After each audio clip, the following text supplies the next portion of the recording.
தற்போது நீங்கள் பார்க்க இருக்கும் காட்சி நெஞ்சை உலுக்குவதாக இருக்கும். சமூக அக்கறை கருதி அந்த காட்சியில் இடம்பெறும் மாணவர்களையும் அவர்கள் பயிலும் பள்ளியின் அடையாளங்களையும் வெளியிட புதிய தலைமுறை விரும்பவில்லை. இன்னும் சொல்லப்போனால் எந்த நகரத்தில் நடந்தது என்பதையும் கூட மாணவர்கள் நலன் கருதி குறிப்பிட விரும்பவில்லை. தற்போது அந்த தொகுப்பை பார்க்கலாம்.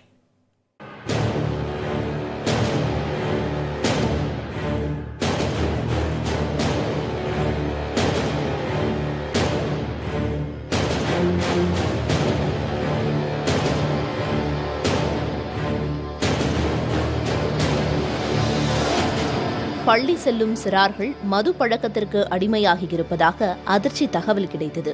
அது பற்றி கள ஆய்வில் இறங்கியது புதிய தலைமுறை.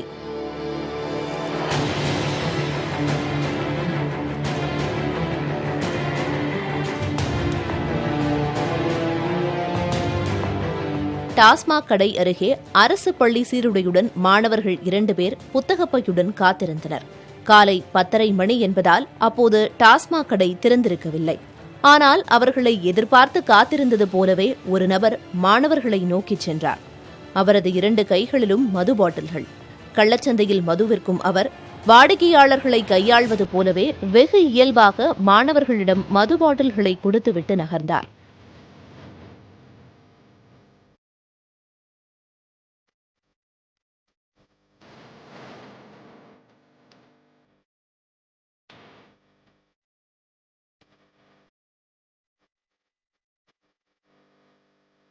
இதனால் முகமலர்ச்சியடைந்த மாணவர்கள் இருவரும் அங்கிருந்து நகர்ந்து ஒரு கடைக்கு சென்றனர்.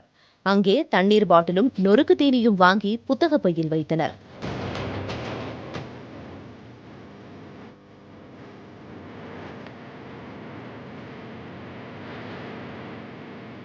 அங்கிருந்து படு உற்சாகமாக நடைபோட்ட அவர்கள் ஆட்சியரகம் செல்லும் சாலையில் புதர் நிறைந்த பகுதியில் அமர்ந்து மதுவை அருந்தினர். பள்ளி சீருடையில் இருந்த மாணவர்கள் மது அருந்தியது மட்டுமல்ல, அவர்கள் புகைப்பிடித்ததும் நம்மை அதிர்ச்சியில் ஆழ்த்தியது.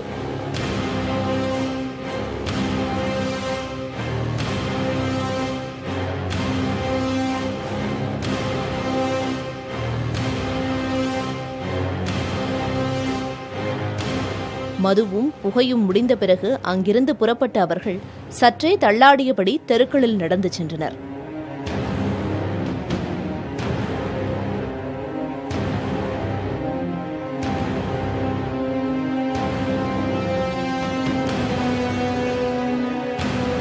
பள்ளி நேரத்தில் வீதிகளில் திரியும் அவர்களை யாரும் என்னவென கேட்கவில்லை.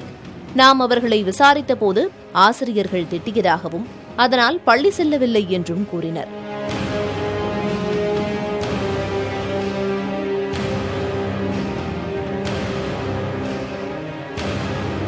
ஒளிமயமான எதிர்காலத்திற்கு அஸ்திவாரம் போட உதவும் புத்தக பையில் இழிவான மது பாட்டிலை வைத்து பள்ளி மாணவர்கள் நடமாடும் நிலை மாற வேண்டும் என்பது இளைய தலைமுறையின் மீது அக்கறை கொண்டவர்களின் கோரிக்கை. பள்ளி மாணவர்களுக்கு மது, புகையிலை மற்றும் போதைப் பொருட்கள் விற்கப்படுவதை தடுப்பதே அதற்கு ஒரே தீர்வு என்பது அவர்களின் கருத்து.